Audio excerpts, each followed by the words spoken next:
8:03 de la mañana, 7:03 en las Islas Canarias, segunda hora de la mañana de Federico, en Radio. Muy buenos días, yo soy Rosana Laviada, reciban un cordial saludo en nombre de todo el equipo que hace posible este programa. Es la mañana de Federico en Radio en este viernes 26 de diciembre, hoy es el día de San Esteban, hoy es un día festivo en buena parte de España, se celebra mucho además en algunos lugares como por ejemplo Cataluña. Vamos a estar muy pendientes del temporal a lo largo de todo el día, ya saben que les vamos a acompañar hasta las 12, a partir de las 10:15 con Isabel González, la Crónica Rosa y todo el entretenimiento, previsiones para el fin de semana, un fin de semana que será largo, el inicio de a lo mejor un periodo vacacional un poquito más breve para algunos, pero bueno, que tendrán muchas opciones para poder disfrutar y desde luego nos pueden seguir a través del dial y también por supuesto a través de nuestro canal en YouTube. Ahí estamos informándoles puntualmente, les vamos a acompañar, así que si tienen que coger el coche ya les pedimos precaución, mucha calma, que van a estar entretenidos en nuestra compañía. Ya les advierto que 8 comunidades autónomas están en alerta amarilla por heladas. Hay muchas carreteras que están cortadas. De hecho, medio centenar de carreteras están ahora mismo afectadas. Así que les recomendamos que si tienen que iniciar un viaje, consulten primero con la Dirección General de Tráfico para saber exactamente cómo están las vías por las que tienen que transitar. Al menos 10 vías en Castilla y León, Navarra y Asturias, y en Andalucía no se puede circular, y en 16 es obligatorio el uso de cadenas. Ya saben, si van a la montaña, llévense las cadenas porque allí va a nevar probablemente. Hay aviso naranja por fuertes lluvias en Cataluña, en Valencia y en Baleares. Bajan las temperaturas. En Madrid estamos a 0 grados. Hoy la máxima no va a pasar de 7. En Zamora y en Burgos, el pelotón del Pasmo, tienen 3 grados bajo cero. Y en Santa Cruz de Tenerife, 22 grados.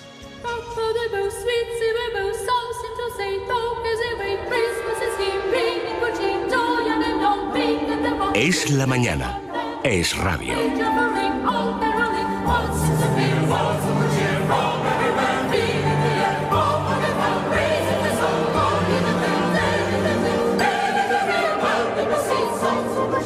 Fue uno de los momentos más emotivos del discurso del rey Carlos III en Inglaterra. Al finalizar sus palabras, el coro ucraniano interpretó junto al coro de la Ópera Real el villancico ucraniano Carol of the Bells como colofón a unas palabras donde Carlos III habló de paz y de reconciliación. En la cuestión escenográfica tenemos mucho que aprender de las monarquías europeas. Solamente el impacto de la banda y el coro de niños interpretado en la abadía de Westminster, el God Save the King, transmite más que cualquier mensaje escrito para un rey, y este colofón final para las palabras del rey Carlos III fue sinceramente y sencillamente espectacular. La actualidad del día en nuestro país pasa también por las palabras de Felipe VI. Es verdad que se cambió de escenario, el Palacio Real se cambió de realización, incluso con drones, en pie el rey de España. En fin, parece que en la cuestión escenográfica se modernizó un poco el mensaje de Nochebuena, y en la cuestión de contenido, bueno, pues hay algunas ausencias o algunas referencias a las que no hizo el rey o la hizo con ciertas matizaciones que quizá podríamos profundizar en ellas, y desde luego va a ser motivo de nuestro debate en la tertulia a partir de las 8:30, 8:35 con Alejandro Vara, Eduardo Inda y también Alejo Vidal Cuadras. Felipe VI hizo referencia a la transición, puso en valor la transición durante ese discurso de Nochebuena como ejemplo de lo que es capaz de hacer una nación cuando se une con un fin común. El problema es que 50 años después, o al menos así lo veo yo, es que el fin común que perseguimos los españoles no es tan común como el rey lo quiso ver, y lo que unos pretenden conservar y preservar, otros es lo que pretenden destruir. Quizá ese sea el error de base de esas palabras del monarca, insistir en unos objetivos comunes cuando estos no existen, insistir en un diálogo cuando este es imposible con un gobierno que busca la ruptura como única salida a la corrupción endémica de un partido, de un ejecutivo y de un presidente. Que en democracia las ideas propias nunca pueden ser dogmas, ni las ajenas amenazas. Que avanzar consiste en dar pasos con acuerdos y renuncias, pero en una misma dirección, no correr a costa de la caída del otro. Que España es, ante todo, un proyecto compartido. Hay quien quiso interpretar una llamada de atención a los políticos en la referencia que hizo a las líneas rojas que no se deben cruzar. Preguntémonos, sin mirar a nadie, sin buscar responsabilidades ajenas, ¿qué podemos hacer cada uno de nosotros para fortalecer esa convivencia? ¿Qué líneas rojas no debemos cruzar? Estoy hablando de diálogo, porque las soluciones a nuestros problemas requieren del concurso, la responsabilidad y el compromiso de todos. Estoy hablando de respeto en el lenguaje y de escucha de las opiniones ajenas. Estoy hablando... Claro, cuando el rey dice sin mirar a nadie, sin señalar a nadie, bueno, aquí hay un culpable, hay unos culpables de la situación en la que nos encontramos, y cuando, insisto, se habla de un diálogo con quien no quiere dialogar o con quien su objetivo es bien distinto, ese diálogo es complicado. Mucho más determinante resultó el rey en el año 2014. Que necesitamos una profunda regeneración de nuestra vida colectiva. Y en esa tarea, la lucha contra la corrupción es un objetivo irrenunciable.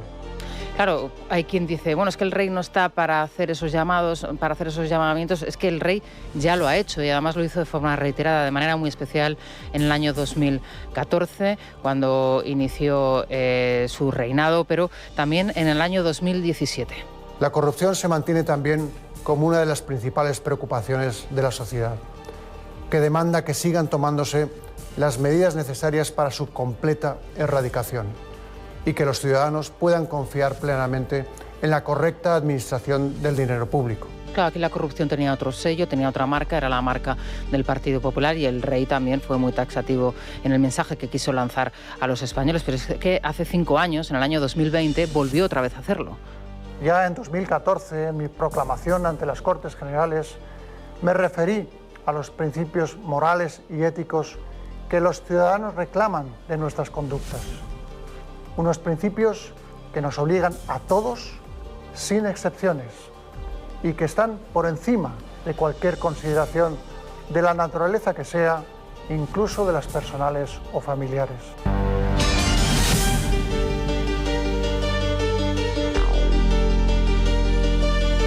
Es la mañana. Es radio.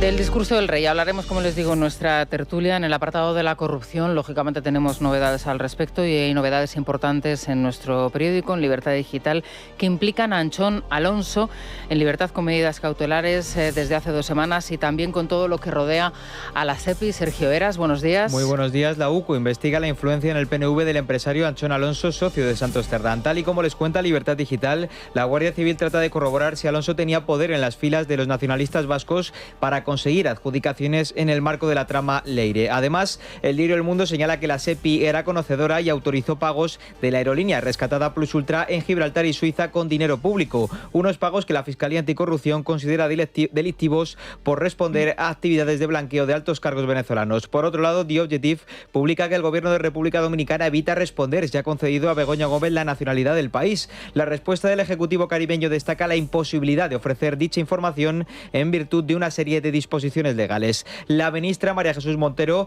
en una entrevista en la cadena SER, era preguntada por la corrupción que rodea al gobierno, y en concreto por su relación con el que era presidente de la SEPI, Vicente Fernández, involucrado en la trama, al que ella misma situó al frente del organismo. Tengamos en cuenta que los hechos que se investigan ocurrieron 2 años después de que este señor abandonara la SEPI. Y por tanto, cuando yo a esta persona la nombro en su responsabilidad, tenía y tiene un currículum inmejorable en materia profesional. Sobre el papel, todos los criterios para poder optar a esa posición. Y durante el tiempo que estuvo en la SEPI no se está investigando nada ilegal ni nada irregular de ese periodo.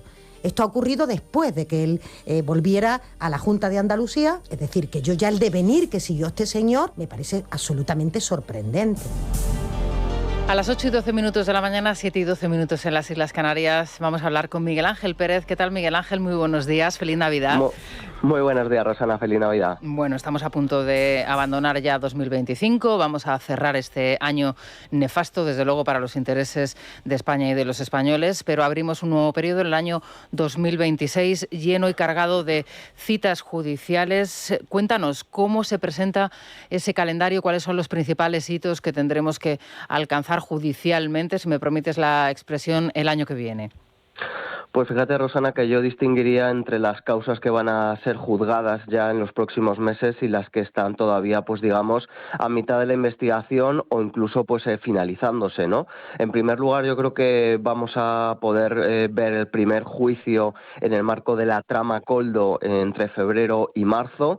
Sería la primera pieza de la trama Koldo de la parte que investiga el magistrado del Tribunal Supremo Leopoldo Puente, esa pieza principal en la que pues veremos sentados en el banquillo banquillo a José Luis Ábalos, a Koldo García y a Víctor de Aldama. Hay que decir que obviamente la trama Koldo todavía quedan otros procedimientos en el propio Tribunal Supremo.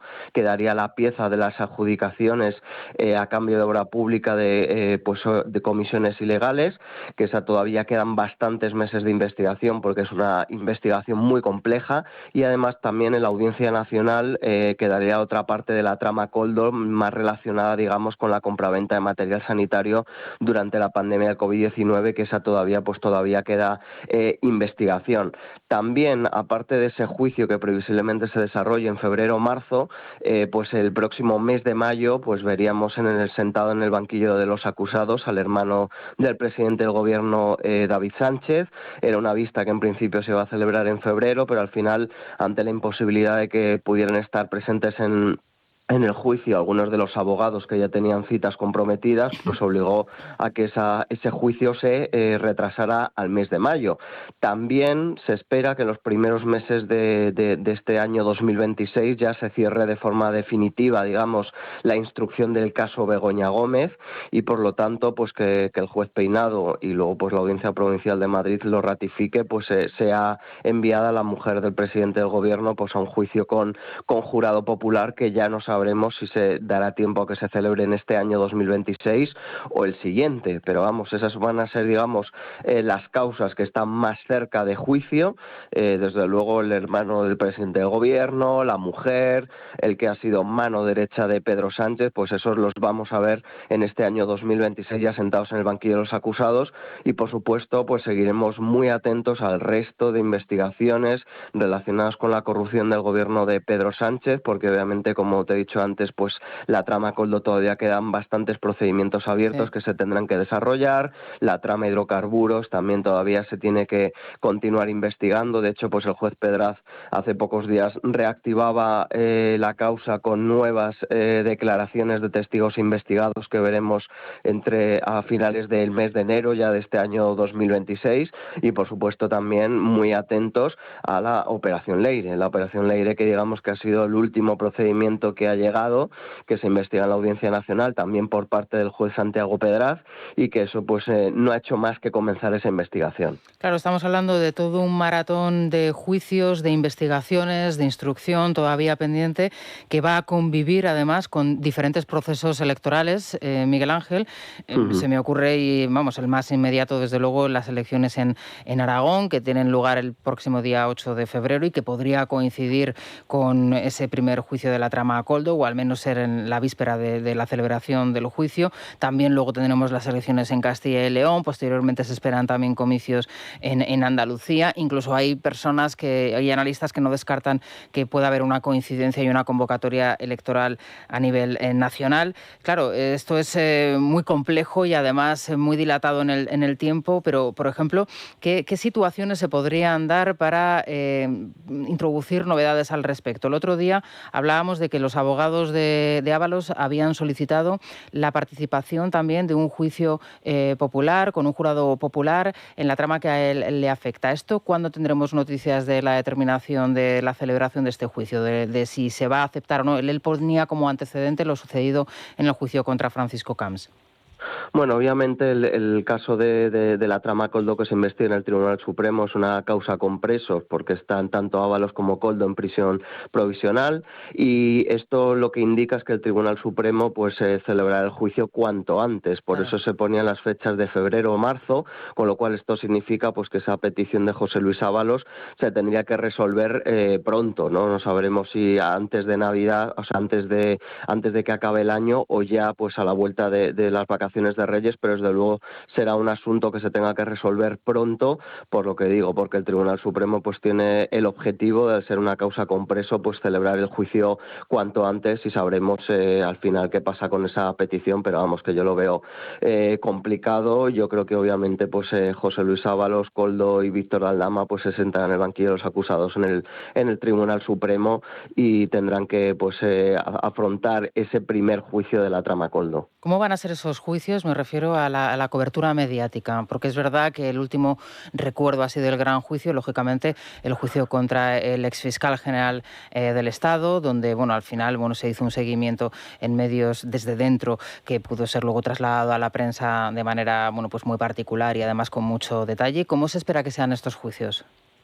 Pues la verdad es que todavía, como no se ha puesto la fecha oficialmente del juicio y tampoco se ha, planificado la vista oral con los testigos, los imputados, quién declara cada día, etcétera, todavía no se ha tocado la pata de lo que va a ser la cobertura por parte de los medios de comunicación. Obviamente, la última palabra de esta cuestión, como sucedió en el caso del fiscal general del Estado, la va a tener el presidente de la Sala Penal del Supremo, Andrés Martínez Arrieta, que en el caso del fiscal general del Estado se dio una cobertura, pero no fue una cobertura total, para los medios de comunicación, como sí pasó con el juicio del 1O, con lo cual todavía tendremos que esperar unas semanas para conocer qué tipo de cobertura se va a ofrecer a los medios de comunicación para la celebración de este primer juicio de la trama Koldo. Que también será muy interesante, lógicamente, porque todo dependerá también de la cobertura que se dé. Si se tienden a poder hacer de esa causa, entiende bien las palabras, un espectáculo mediático o no, porque claro, si al final puedes establecer y tienes un punto de información en directo con el juicio, lógicamente ver este proceso siempre tendrá mucho más interés. En la causa que afecta al hermano del presidente del Gobierno, prevista para el próximo mes de mayo, claro, aquí es todo una incógnita, ¿no? Al final estamos hablando del hermano del presidente. Sí, efectivamente. Yo creo que al final son unas causas que a nivel de corrupción no son tan complejas, porque no estamos hablando de decenas o centenares de adjudicaciones de obra pública bajo sospecha a cambio de comisiones ilegales. Estamos hablando al fin y al cabo del enchufe de una persona, ¿no?, en la Diputación Provincial de Badajoz para el desempeño de 2 trabajos. O sea, técnicamente digamos que es un juicio más sencillo que la trama Koldo u otras tramas relacionadas con la corrupción, pero desde luego lo que tiene es un peso mediático, político importantísimo, porque al fin y al cabo estamos hablando del hermano del presidente del Gobierno. Siempre quedará ahí sobrevolando la sospecha de por qué se contrató a David Sánchez, ¿no? Porque al final esa ha sido una de las incógnitas que ahí no se ha querido profundizar durante la investigación, o no se ha podido.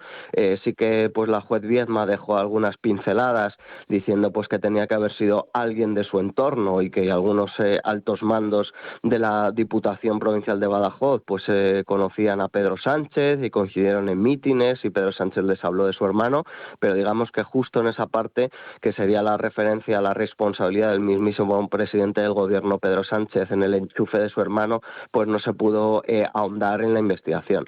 Obviamente este asunto, como digo, va a tener una repercusión muy importante, igual que la tuvo la del fiscal general del Estado, que es verdad que como salió condenado desde los medios de comunicación afines al Gobierno, no se le ha dado tanta importancia, ¿no?, para no darle tanta gravedad al asunto, pero ya estamos hablando de que esto ya es el entorno más directo, el entorno familiar del presidente del Gobierno, y como digo, ya no solamente es el hermano, sino que en los próximos meses posiblemente se cierre la investigación contra la mujer, contra Begoña Gómez, que actualmente está investigada por nada más y nada menos que 5 delitos distintos por parte del juez Peinado. Hoy, por cierto, nos llamaba mucho la atención la información de apertura que llevaba The Objective sobre esa negativa a responder si tiene la doble nacionalidad, la española y la nacionalidad de la República Dominicana. ¿Tú sabes algo al respecto? ¿Qué supondría el hecho de que Begoña Gómez pudiera tener también esa nacionalidad? Estamos hablando de la posibilidad de una fuga, estoy pensando en ello, de un trato de favor en República Dominicana en el caso de que se pusiesen peor todavía las cosas para la pareja presidencial. ¿Cómo interpretas tú esa información?